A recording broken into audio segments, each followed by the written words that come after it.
Un petit livre d'éphémérides sur la Lune noire pour que les astrologues puissent avoir des éphémérides au jour le jour sur la Lune noire. Bon, j'ai fait une petite préface, j'ai l'année dernière une petite conférence sur la Lune noire dans les films et dans la peinture. Et ce soir, je voulais juste montrer normalement Rebecca, les images de Rebecca, qui me semblent refléter assez bien une opposition entre Ève et Lilith, et utilisée par un auteur contemporain, par un cinéaste contemporain de façon... Pouvez-vous rappeler rapidement le thème de Rebecca ? Oui, alors, le thème de Rebecca, je vais raconter le début du film. Laurence Olivier, je me rappelle, Monsieur de Winter, est en promenade à Nice, dans le Midi, et rencontre une femme. Il est censé oublier le décès de sa première femme, et il rencontre une nouvelle femme qui va être une nouvelle Ève pour lui, une nouvelle première femme.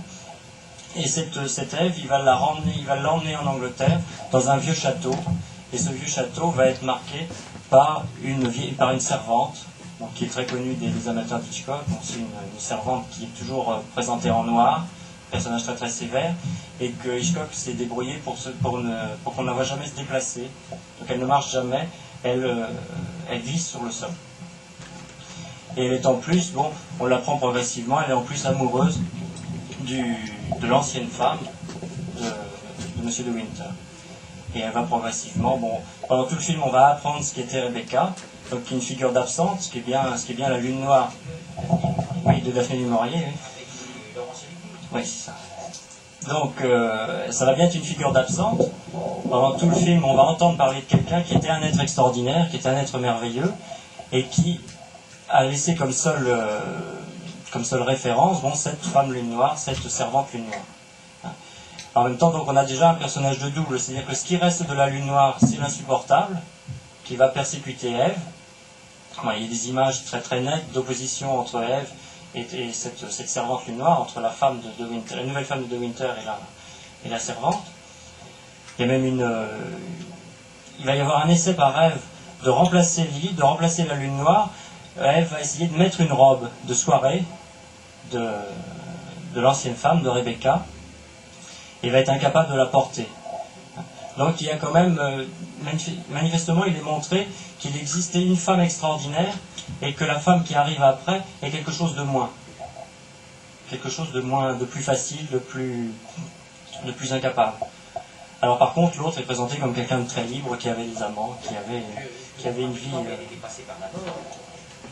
La première est morte d'un cancer. Donc il était présence de l'absence. Oui, tout à fait. Voilà. Bon, moi je voulais présenter un peu ça. Bon, à l'époque, quand j'ai écrit la conférence, bon, j'ai lu le livre de M. Brill, qui est effectivement, il me semble, le meilleur livre sur la Lune noire qui puisse exister. Ce qui est un paradoxe pour l'astrologie, puisque on est censé normalement pouvoir écrire sur la Lune noire en astrologie. Bon, c'est pas vraiment le cas. Bon, le livre de Joël de Gravelaine est intéressant, celui de M. Ruchet est intéressant, mais n'a pas l'ampleur du livre de M. Brill. Et moi, depuis cette époque, depuis que j'ai fait cette conférence, bon, j'ai des doutes très forts sur la Lune noire en astrologie. J'en ai aucune en mythologie, puisque c'est un personnage mythique qui est vraiment passionnant et qui a vraiment une importance énorme.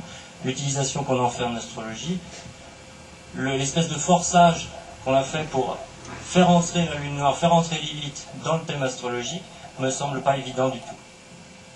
J'ai utilisé, bon, à la limite je l'utilise encore, mais ça me semble quelque chose de pas sûr, c'est-à-dire qui reste du domaine de la recherche, mais qui me semble... Alors j'en ai pas parlé, mais évidemment, il faut bien dire que depuis 7 ans, dans tous les thèmes, je mets la tête de la Lune noire, la queue de la Lune noire, la tête du soleil noir, la queue du soleil noir, je fais que les aspects. Oui, non, mais je m'en doute. À partir du moment où on y croit. Personne, elle a ce vécu contient toutes ces choses. Donc, oui. Quand on lui donne un miroir dans un flash de 5 minutes, il faut qu'elle se retrouve. Et si vous avez des tonalités des noirs très fortes, je peux vous assurer que c'est très fort. Oui, je sais, moi aussi j'ai toujours cru voir des tonalités très fortes chez des personnes que je voyais. Bon, je me croyais aussi très fortement Lune noire. Comment elle se présente dans votre thème? Elle est conjointe à la Lune. Ah ben, vous n'êtes pas Lune noire, vous savez pas non, mais... cancer. Non. Non, vous n'êtes pas Lune noire, j'ai dit tout à l'heure. Bien entendu, il y a une question sur l'identité qui est toujours au mélange du soleil et de la Lune. Bien sûr, il peut y avoir des hommes qui ont une lune conjoint à la lune noire, c'est le cas d'Audiard, par exemple, ça veut dire qu'il a une lucidité vis-à-vis des phénomènes de sensibilité, mais c'est pas son identité. L'identité, il faut que ce soit la ses maîtres. Non, moi ce que je voulais dire, c'est que j'avais une bonne perception, que je pouvais avoir une perception de la lune noire intéressante. Bon, je dis pas que moi je suis lune noire, mais le problème, c'est que je suis dans une période de doute actuellement. Bon, en partie dû au fait, par exemple, que j'ai été en Angleterre il y a quelques mois, et que là-bas, bon, j'ai vu qu'ils utilisaient d'autres lunes noires, d'autres modes de calcul, bon, qui placent la lune noire dans des endroits complètement différents de notre thème, hein, de notre méthode en France, et par contre, ils l'analysent exactement de la même manière. Alors, ça pose déjà des problèmes. Si en France vous avez la lune en vierge et qu'en Angleterre vous l'avez en Sagittaire, mais quand vous l'analysez exactement de la même façon, puisque le mythe Lilith est le même par contre dans tous les pays, ça pose des problèmes assez graves. Vous voudrais dire quelques mots à ce sujet? Oui. Oui, je voudrais poser une question. Oui, je voudrais poser la question suivante. Si j'ai bien compris, vous avez, vous, astrologue, identifié, dénommé lune noire, un aspect Un point fictif. un aspect de la féminité, disons. Un certain aspect de la féminité, un aspect que l'on pourrait considérer comme négatif. Je prends beaucoup de précautions en disant ça. Enfin, cet aspect qui correspondrait à peu près à Lilith. Et à toute cette fantasmatique qui gravite autour de Lilith. Bien. Les mythologies nous présentent quelque chose de tout à fait différent, qui est le fantasme du père meurtrier de son fils. Hein? Est-ce que les astrologues ont qualifié, ont dénommé cet aspect de la fantasmatique apparemment universelle également? Uranus, c'est Saturne. Uranus, c'est Saturne. Non, mais Mais la c'est lune pas- noire n'est pas c'est- un principe essentiellement féminin, elle peut être aussi un principe masculin en astrologie. Elle est à la fois anima et animus, ça dépend Oui, de la c'est vrai, c'est- de la lame. Idéalement, c'est vrai, mais actuellement, elle est quand même généralement étudiée comme féminine, comme une Enfin, portion. les hommes l'ont bien dans leur thème. Ah, mais enfin, Ça n'empêche pas. c'est là qu'on passe justement à l'astrologie, c'est qu'effectivement, Non, mais enfin, il y a le l'adulte doute féminin. masculin ou féminin, et puis quand on fait l'astrologie, il se trouve dans tous les thèmes. Et ça, c'est un autre problème. Ça, c'est difficile. Mais c'est vrai que c'est intéressant le fait que effectivement le personnage du père n'est pas représenté, le personnage mythique du père castrateur ou tueur n'est pas représenté, n'est pas Ah oui, meurtrier du fils. meurtrier du fils, mais Du n'est pas fils, représenté pas- dans pas l'astrologie, précis. pas vraiment. Attention que dans beaucoup de C'est thèmes Saturne à l'arrière, astrologiques, vous avez une inversion des modèles aussi. Hein. Vous pouvez très bien avoir la Lune comme le père et le Soleil comme la Tout à mère. fait, d'accord. Donc ça résout un peu le problème. Ça résout pas tellement le problème. Bah, Non, ça résout. C'est-à-dire que le problème, c'est qu'actuellement, on a un personnage mythique qui est Lilith, bon, qui est quand même relativement à la mode et qui plaît, bon, et qu'on va insérer dans le modèle astrologique parce que le modèle astrologique est prêt à récupérer. Je veux dire, il y a cette possibilité-là, ça existe. C'est un phénomène sociologique, bon, l'inscription d'un symbole qu'on ne sait pas où placer et on trouve un point qui est quand même pas grand-chose, qui est pas. Bon, tous les autres points étaient pris, on a pris celui-là et on a fait un forçage. Bon, je dis pas que c'est faux, je dis que c'est très possible, mais moi je dis que j'ai des doutes. C'est juste c'est une position individuelle. Bon, je sais pas si c'est intéressant à donner, mais évident que de mettre la lune noire sans la belle en dialectique du soleil noir, c'est comme si on avait dit ici, le soleil, c'est la lune. par contre, moi je suis assez d'accord, c'est-à-dire que je considère que si on commence à parler de la lune noire, il faut effectivement mettre le soleil noir. Mais par contre, il y a quelque chose d'assez manifeste, c'est que si on n'analyse pas le soleil noir actuellement, c'est que le soleil noir marche assez mal. C'est-à-dire, on voit encore moins bien le soleil noir qu'on ne voit la lune noire. Ça, je suis pas d'accord. C'est bon, je suis un peu radical, mais si je me fais aussi un peu l'avocat du diable, bon, je suis dans une période de doute, bon, sur ces phénomènes-là. Bon, je l'ai dit. Moi, j'ai un tableau de toutes les analyses de thèmes soleil noir, lune noire des musiciens et des littéraires. Je vous assure que c'est une brochette impressionnante. Et quant à la conjonction lune noire, soleil noir, je vais vous dire une découverte que j'ai faite aujourd'hui. Je me suis dit, ça m'intéresse, j'avais fait pas mal de musiciens, Beethoven, Mozart, etc. Ces années-ci, et je me dis, je vais faire le thème de Boulez. Il a une conjonction soleil noir, lune noire. Et après, je me suis dit, j'aimerais savoir le poète René Char, qui a été le poète de Boulez dans Le Soleil des eaux, qui est une partition que je connais bien, puisque je suis un musicien-compositeur depuis de nombreuses années, et son cher poète, René Char, a une conjonction soleil noir, lune noire. Vous comprenez? Moi, je fais des découvertes tous les jours de ces choses-là. La conjonction soleil noir, lune noire, c'est la dialectique suprême. C'est-à-dire que le soleil noir est une plénitude, c'est tout ce qui fait la profondeur des choses lorsque vous avez un timbre profond. Et puis la lune noire, c'est toute l'intensité des choses. Et bien l'intensité au croisement de la profondeur, c'est ce qui fait le timbre. Et tout le monde a son timbre. De même que tout le monde a son regard. Dans le regard, il n'y a pas uniquement je te cogne, le soleil. Il n'y a pas uniquement je m'abandonne, la lune. Il y a aussi une profondeur invisible. C'est le soleil noir. Il y a aussi une intensité lucide verticale, c'est la lune noire. La lune noire est une énergie démesurée. Effectivement, quand une énergie démesurée est mal vécue, ça peut provoquer des ravages. Et on a parlé de toute cette mythologie lune noire. Mais quand on voit ce que la lucidité lune noire peut faire, un chef d'orchestre comme par exemple Furtwängler, qui est, à mon avis, le plus grand chef d'orchestre que j'ai jamais connu, on est quand même connu, et bien Furtwängler, c'était un monde.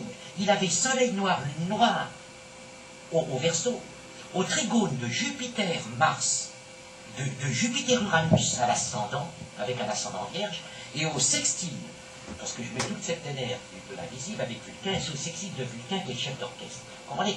Moi, j'ai fait des conférences où je ne faisais pas de théorie. Aujourd'hui, j'ai donné la synthèse de ces conférences en dialectique parce que j'avais 20 minutes.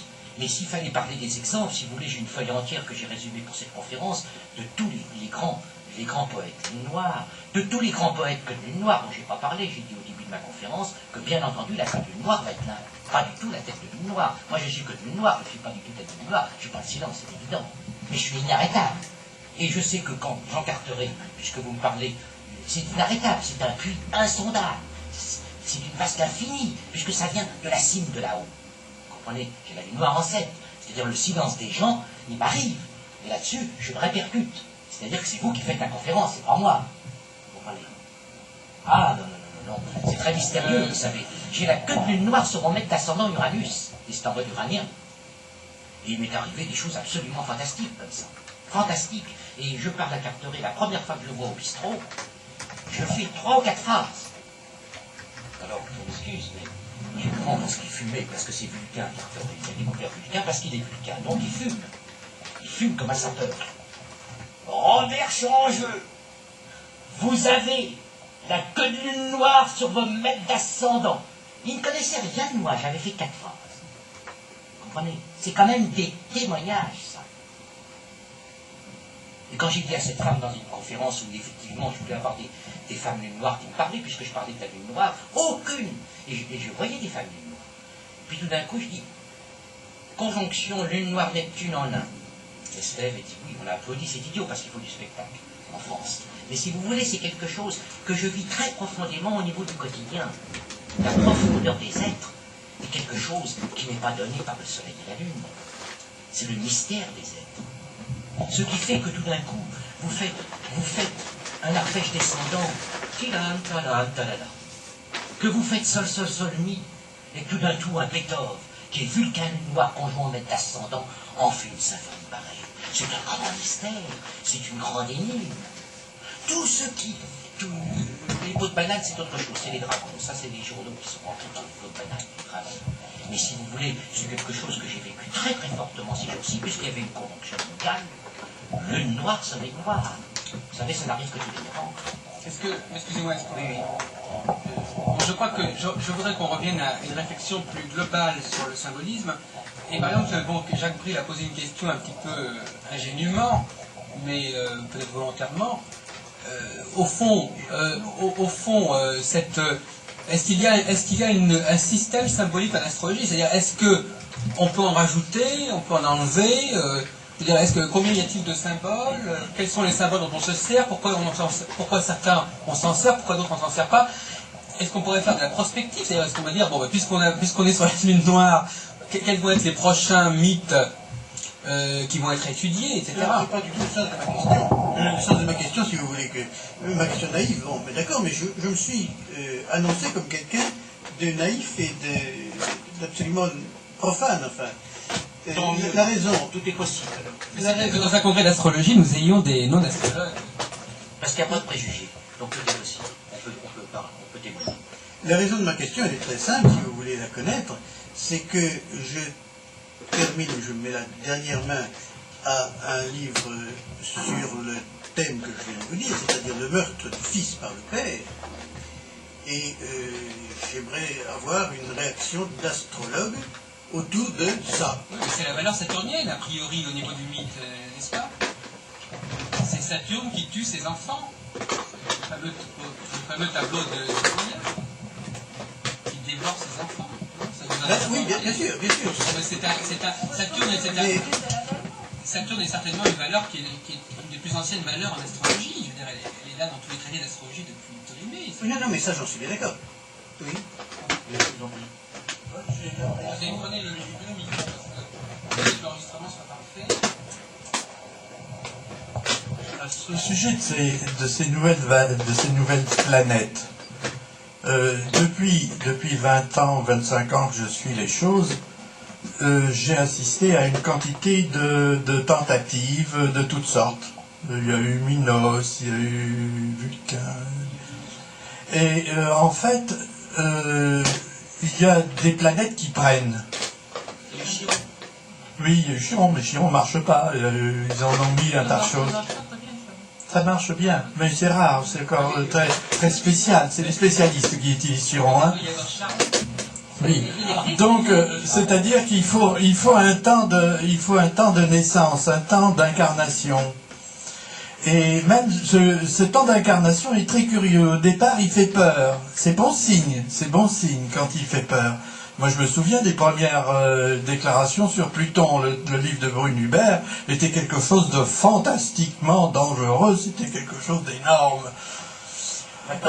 Maintenant, Pluton est quelque chose de charmant. Bon. Oui. Il faut voir aussi quand quelqu'un fait un livre, dans son thème, comment il avait son Pluton. Oui, mais enfin, nous l'avons connu par là. Et il commence à faire peur. Il y a un tas de gens qui ont entonné l'histoire de Pluton faire peur.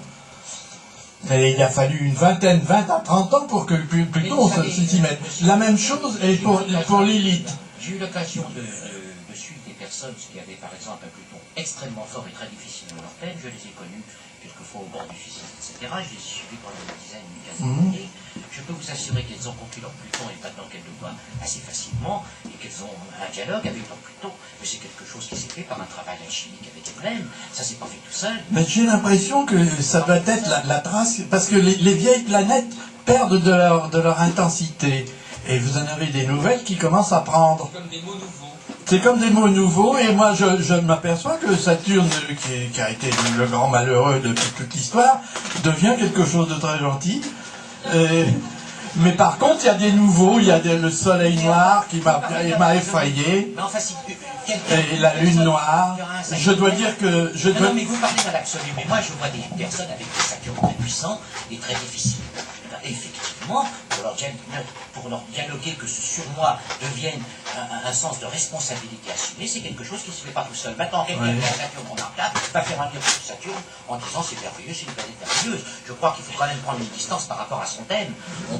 On peut très bien faire le mythe du soleil avec ses dissonances, le mythe du soleil avec ses consonances. On a fait le mythe de la lune noire aujourd'hui, plutôt dans son côté un peu monstrueux. Moi j'ai fait le mythe de la lune noire dans son côté magnifique, en dialogue avec le soleil noir. Mais effectivement, si on enlève tout d'un coup le soleil noir et qu'on dit que j'ai dit que la lune noire c'était très facile, c'est pas ce que j'ai dit. Mais non, simplement que si on met tout, il est plus facile de reconnaître un peu son histoire. Oui, mais il faut que l'on trouve beaucoup de gens comme vous qui vivent le soleil et la lune noire pour que ensuite nous soyons tentés de le vivre, et ce n'est qu'après qu'on l'a vécu que nous pouvons ensuite l'intégrer dans notre histoire. C'est-à-dire que je défends ici en ce moment l'histoire que l'astrologie se vit intérieurement d'abord, en soi, et après seulement on peut en tirer des conclusions, et après longtemps.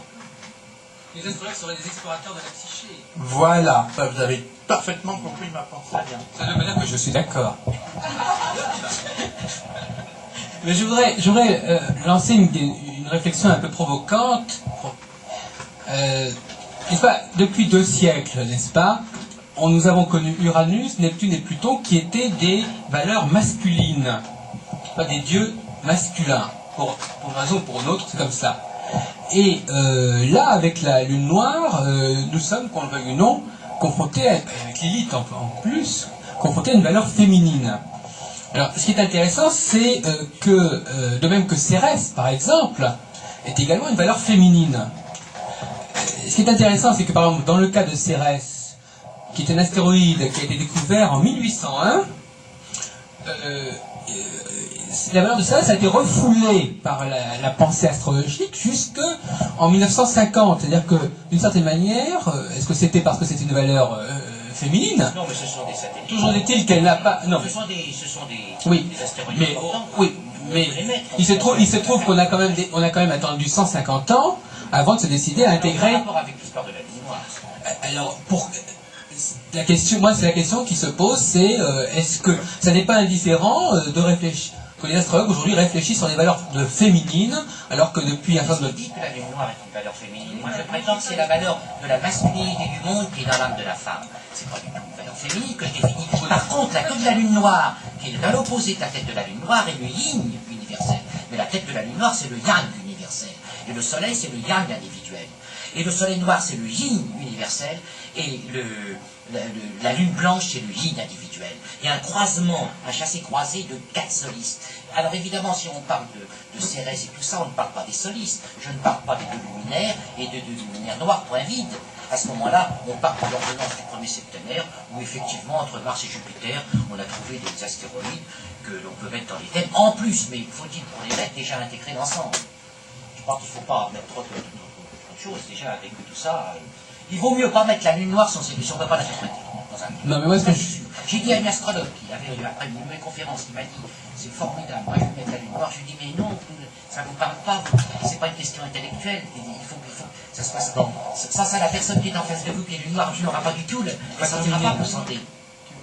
Didier Doré, est-ce que tu as une réflexion sur ce sujet? On va terminer là dans quelques minutes. Non, mais je voudrais simplement que ton point de vue dans la symphonie. Je ferai remarquer, parce que j'entends Didier Doré, c'est un beau nom, et quand j'étais à Orléans, je croyais qu'il venait, et puis il n'est pas venu pour des Oui, il a fait beaucoup de faux bons, mais pour une fois, il est... Non, il devenait un bel événement. Non, c'est pas ça. Non, c'était un bel événement, je crois que c'était une Oui, c'est ça. Ah oui, Voilà, c'est ça. Voilà. C'est sur ça de très bon augure, puisqu'on parlait de... je voudrais vous poser une question. Est-ce que... Je dois dire que quand j'ai fait une conférence sur les différents aspects de l'astrologie, je crois que c'était par toi, Albrone, au centre Albertus Magnus, eh bien, j'ai parlé beaucoup de ceux qui étaient sur mon chemin. On connaît le psychanalytique Jacques Berton, Jean-Jacques Ferré, bien entendu, qui était le grand ami. Et puis j'ai parlé beaucoup. Je ne sais pas si tu te rappelles, mais à cette époque, on n'en parlait pas beaucoup. Et maintenant, on en parle beaucoup. J'ai parlé d'école conditionnaliste de Jean-Pierre Nicolas. Alors, je tiens à dire que si je parle, moi, parce que ma nature me pousse à faire cette étude, puisque j'ai sur le soleil noir Pluton Dragon, sur la queue du soleil noir, j'ai Vénus Dragon, et sur la queue de la lune noire, j'ai mon maître d'ascendant. Ce qui est curieux, c'est que je parle de lune noire, mais en fait, je ne suis pas lune noire. Je suis l'inverse, je suis que lune noire. Et je dois dire que j'ai été l'un des seuls astrologues à parler de ces différents courants et de l'école conditionnaliste. Je crois que j'en ai fait un très grand éloge. Or, à ce moment-là, on n'a parlé pas du tout. Oh, quand même, c'était en 1980, non, mais beaucoup moins, mais enfin, oui. Je sais que moi, si je m'occupe de questions sur les noires, je suis artiste et je me suis occupé des musiciens et tout, mais je dis que je ne néglige rien de ce qu'il y a dans tout le thème, Soleil, Lune, Mercure, Vénus, Mars et tout ça. En tout cas, rien. Je te propose, si mais tu je es... parle comme je suis iranien de ce qui est un peu en avant. Enfin, je te propose, en tout cas, demain après-midi, nous allons parler des thèmes de musiciens. Si tu peux venir demain après-midi pour présenter un peu certaines de tes collections. Pas la séduction à drôle, parce que c'est pas évident, mais... Non, mais enfin, si tu es disponible, j'aurai certainement une possibilité de prendre la parole demain après-midi sur la musique. C'était pas dans le programme. Si, c'est marqué dans le programme. Ah bon? Si, les thèmes de musiciens en première partie à 14h30. Bon, alors là, Mais je me suis aperçu que j'avais oublié de te demander de parler sur ce sujet, mais le thème était déjà dans le congrès. Non, c'est pas du tout une invention de dernière minute. Non, moi je reviens à mon dada, c'est-à-dire que je dis simplement que, on ne joue pas sur les mots, il y a quand même des valeurs qui au départ sont masculines, au départ sont féminines, c'est pas qu'on le veuille ou non. Et effectivement, c'est quand même intéressant, c'est M. Fayet qui me l'avait fait remarquer, que aujourd'hui où il y a tant de femmes qui sont astrologues, tant de femmes qui écrivent, qui enseignent, qui dirigent, il est certain que ce n'est pas complètement indifférent qu'on parle justement, on réfléchisse sur une symbolique féminine. Moi je parle en tant que sociologue, je veux dire, il y a un phénomène de projection là. Le milieu astrologique est de plus en plus féminin au niveau de ses cadres, de ses penseurs, de ses animateurs, et c'est pas indifférent qu'on parle de la lune noire alors, et pas de Pluton. Même si effectivement les valeurs sont convergentes, il y a une identification pour une femme avec la lune noire qui n'est pas la même qu'avec Pluton ou avec Neptune. Enfin, je laisse méditer cela. Oui, mais ce genre de coïncidence, c'est toujours révélé exact dans l'histoire de l'astrologie, parce qu'on a découvert Uranus au moment de la Déclaration des droits de l'homme, on a découvert Pluton au moment de la radioactivité, etc., etc. Non, parce que là c'est un peu différent, il s'agit du milieu astrologique. Les femmes sont déjà libérées depuis quand même pas mal d'années, mais dans le milieu astrologique, la libération de la femme est plus tardive. Alors là, il y a quand même une différence, parce que dans les années 30, la femme, il y a déjà eu la libération de la femme dans les années 30, 45, lorsque les femmes ont eu le droit de vote en France. Mais la pénétration féminine en milieu astrologique est quelque chose qui date d'il y a une quinzaine d'années seulement. Monsieur Doré. Un peu de micro.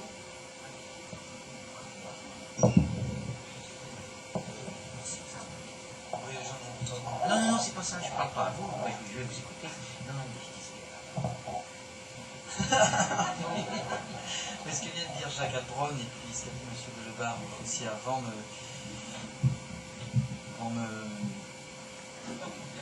m'interpelle un peu. Enfin, j'ai envie de répondre, bon, malgré que j'ai effectivement pas grand chose à dire. Sinon que bon, j'observe que un petit peu en travaillant l'histoire de l'astrologie et aussi l'histoire tout court, en essayant de renseigner sur ce qui s'est passé avant, que les astrologues, je dirais bon, pas que les astrologues, projettent en général sur les nouvelles planètes découvertes un certain nombre d'images, de symboles, qu'ils puisent non seulement dans la mythologie, mais je dirais ça à titre justificatif, parce qu'il leur faut un terrain traditionnel extrêmement ancien pour justifier d'une profondeur, je dirais, une science qui, a priori, se veut symbolique, mais en fait qui réside dans l'actualisation, dans la planétarisation de tendances actuelles, très politiques, très concrètes, très présentes. C'est ce que vous avez dit tout à l'heure en parlant de cette faculté de mettre de nouveaux corps célestes, éventuellement des corps que dans notre école on appelle des corps fictifs, c'est-à-dire qui n'ont pas de présence tangible, concrète, particulière, comme les nœuds lunaires, ou encore, je dirais encore plus, comme les planètes hypothétiques. Alors, moi j'ai une petite réflexion en fait par rapport à l'astrologie sur ce qui serait le rapport entre culture et nature. Bon, ce qui est un grand débat, évidemment, qui ne concerne pas seulement l'astrologie, mais l'école conditionnaliste a mis le doigt, ou tout au moins s'intéresse particulièrement, à essayer de retrouver derrière les symboles et les mythes, des faits, des réalités appelées naturelles, sur le plan des tout simplement la science ou la physique ou la chimie l'entendent, c'est-à-dire des lois naturelles.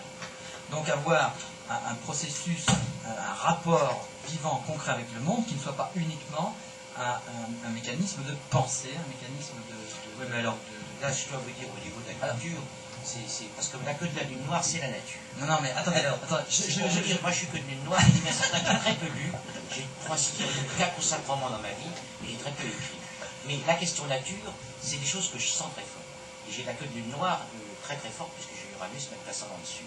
Eh bien, je peux vous dire que je crois que vous avez entièrement raison, et que c'est précisément tout ce qui est remarquable dans l'école conditionnaliste, c'est qu'elle a rejoint quelque chose qui est très loin de toutes les spéculations intellectuelles de la culture. Oui, non. Et c'est ça que je trouve très bon. Alors, c'est ça que je trouve très bon. qui... Et moi, je suis pas tête de lune noire, mais une tête de lune noire vous dira, ah non, il faut la culture. Parce que c'est la pensée, etc.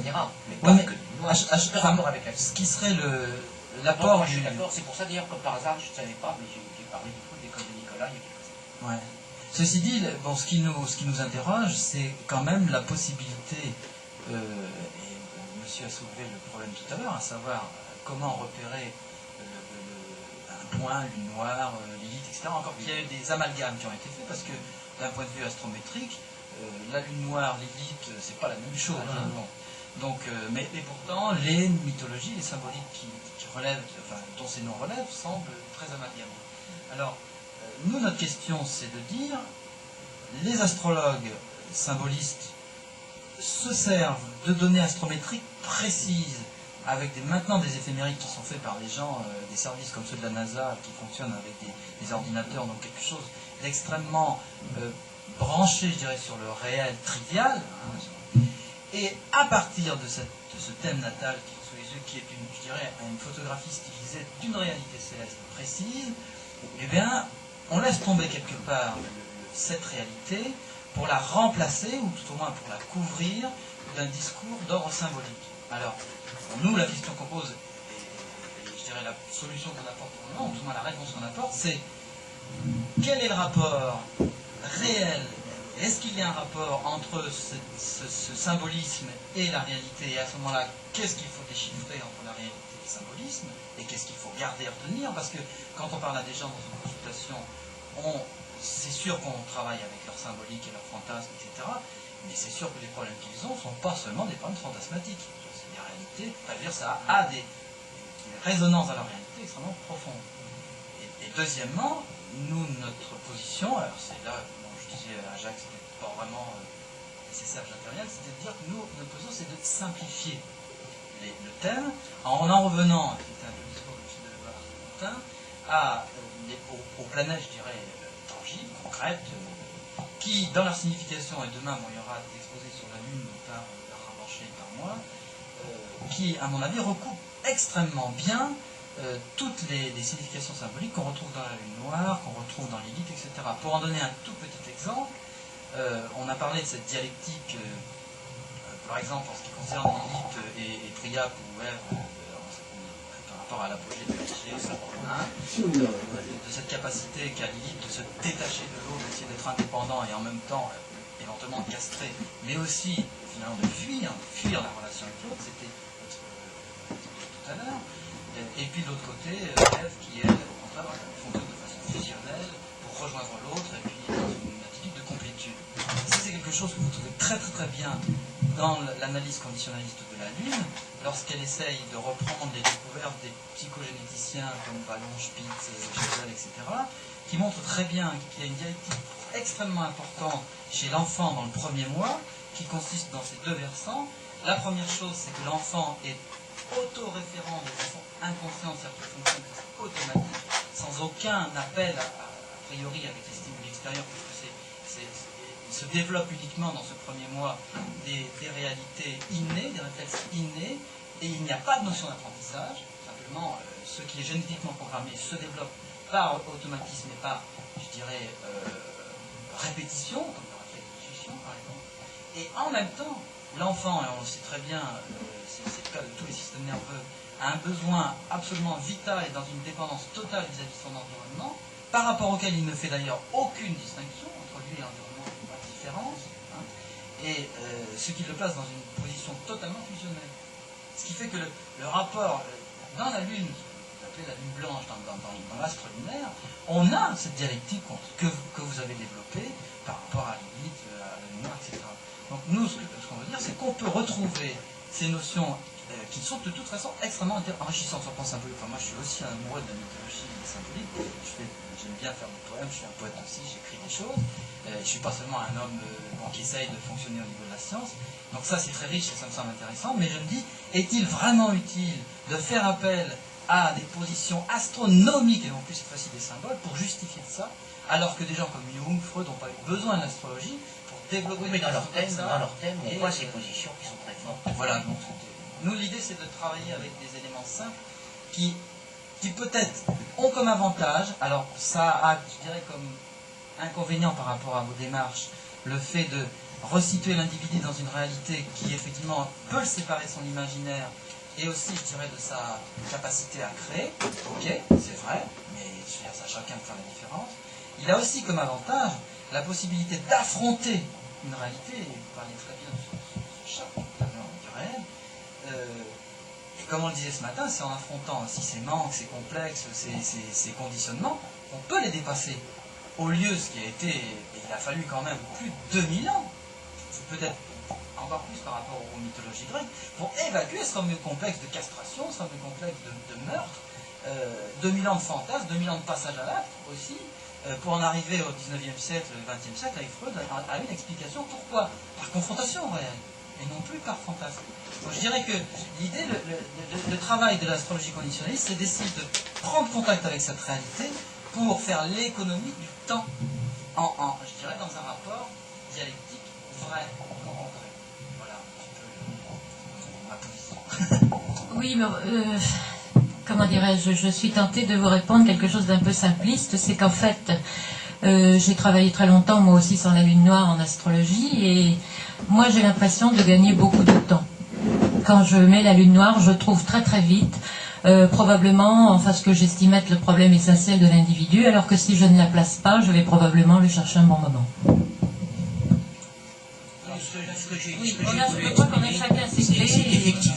Effectivement, au niveau de l'affrontement de la réalité, puisque la réalité est exprimée par Soleil et Lune et puis toutes les planètes du septénaire, il est bien certain que c'est l'approfondissement de toute cette question qui est l'affrontement de la réalité. Mais à la consultation, nous voyons des personnes qui quelquefois sont dans une difficulté d'intégration énorme et qui ont des consonances remarquables sur les valeurs dont j'ai parlé, Soleil noir, Lune noire. Au lieu de faire comme la psychiatrie qui considérera, aller dire pour vous adapter à la réalité, moi je vais vous soigner pour vous dépersonnaliser et puis après vous vous débrouillerez, et bien moi j'essaie de dire voilà les qualités de cette chose que vous avez, etc. Et puis il faut voir avec la société comment intégrer au mieux les formules créatrices que vous avez pour éviter la schizoïdie ou toute autre chose. En d'autres termes, je crois que quand même, le fond de l'essentiel de l'intégration à la réalité, c'est toutes les planètes, Soleil, Lune, Mercure, Vénus, Mars, Jupiter, Saturne, et puis à partir d'Uranus, commence à se poser des petits problèmes, parce qu'il y a une démesure, parce qu'une personne qui est uranienne à l'ascendant va avoir peut-être des difficultés avant 29 ans pour vivre sa totalité uranienne, puisque c'est Saturne qui est le point d'équilibre. Donc si vous voulez, j'ai une attention extrême quand je regarde un thème, surtout quand c'est des personnes qui n'ont pas 29 ans, dont Saturne n'a pas fait le premier tour, où il est sous le conditionnement social, sous le conditionnement social et parental, de leur dire, mais oui, vous avez certains talents, vous avez des choses, mais c'est pas maintenant, vous ne pouvez pas toucher à ça.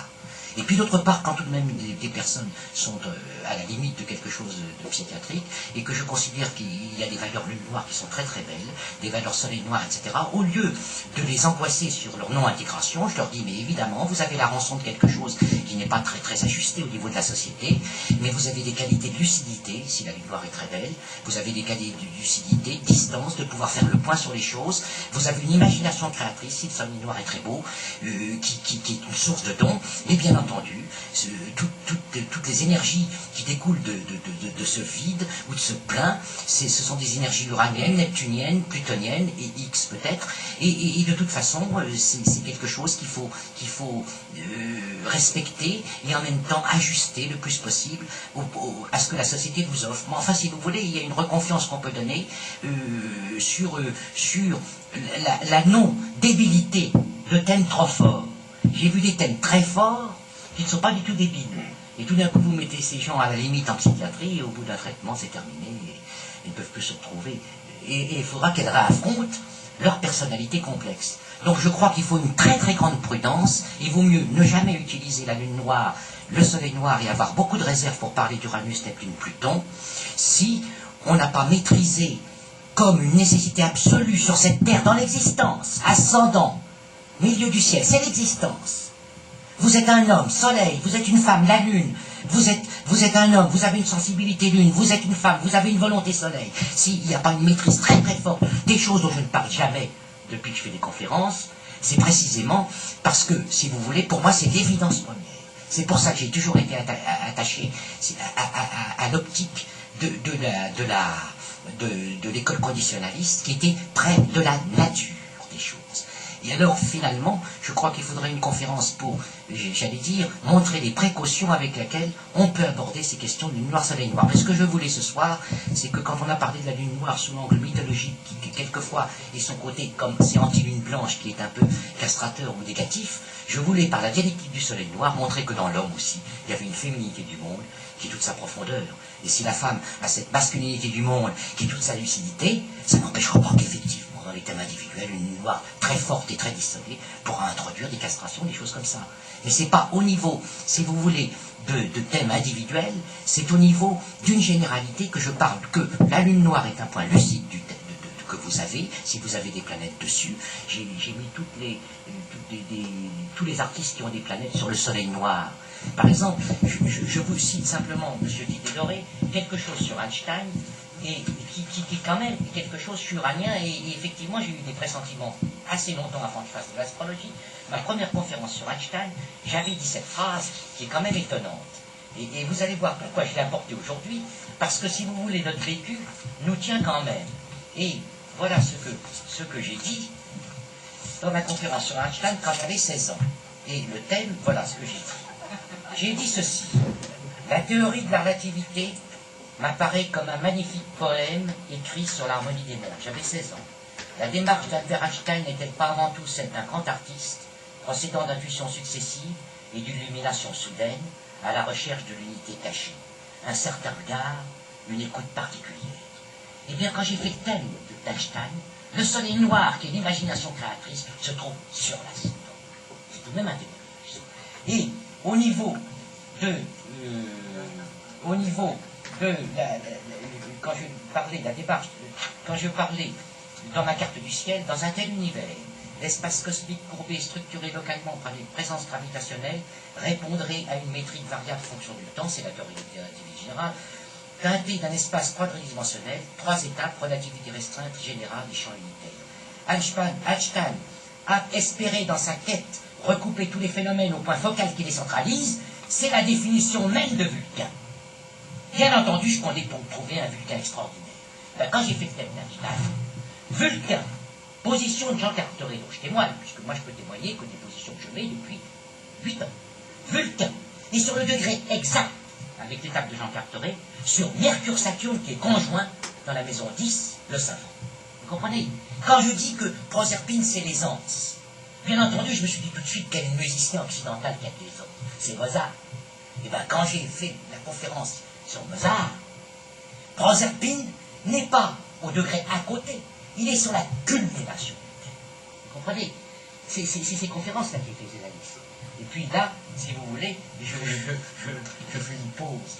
Alors aujourd'hui, on a un petit peu dialectisé la synthèse quand j'ai dit féminité du monde pour l'homme, masculinité du monde pour la femme, et quelque part la terre et le relief dans la masculinité du monde, et puis le ciel, c'est la voûte dans la féminité du monde, et c'est le soleil noir, cette voûte céleste, et ce relief de terre, c'est lune noire. Et finalement, la femme sur terre, dans son aspect lune noire. Si vous voulez, il y a une poésie. Il ne faut pas croire que les artistes, c'est trop facile de croire que parce qu'on est artiste, on rêve. Si il y a des personnes qui ne rêvent pas, ce sont bien les artistes. Parce que pour faire une œuvre et pour œuvrer, il y a le rêve, la capacité de la lune, bien sûr. Mais pour œuvrer, il faut une lucidité. Il faut une lucidité. Et puis il faut une imagination créatrice. Le grand rêve. Mais je veux dire, il ne faut pas croire que c'est des gens schizoïdes qui sont là à penser à autre chose. Ils traduisent, ils témoignent de la réalité du monde, comme les scientifiques. Et puis de toute façon, si la lettre noire est plutôt scientifique, la queue de la lune noire est plutôt artiste, la tête du soleil noir est plutôt artiste, la queue du soleil noir est plutôt scientifique. Et vous trouvez beaucoup de scientifiques qui ont le soleil, qui ont sur la queue du soleil noir des planètes, parce que la queue du soleil noir, c'est la quête, on va vers quelque chose, tandis que la tête du soleil noir, c'est vraiment, j'allais dire, la plénitude du monde, de la tendresse du monde. C'est toute la tendresse du monde. Et si vous voulez, dans tout regard, il y a ces 4 composantes, et moi je les perçois. C'est pour ça qu'il m'est arrivé par médiumnité tout d'un coup, de répondre à l'interrogation d'une personne qui ne l'avait pas posée, mais en secret de la poser. Et j'ai la lune noire en 7. Et alors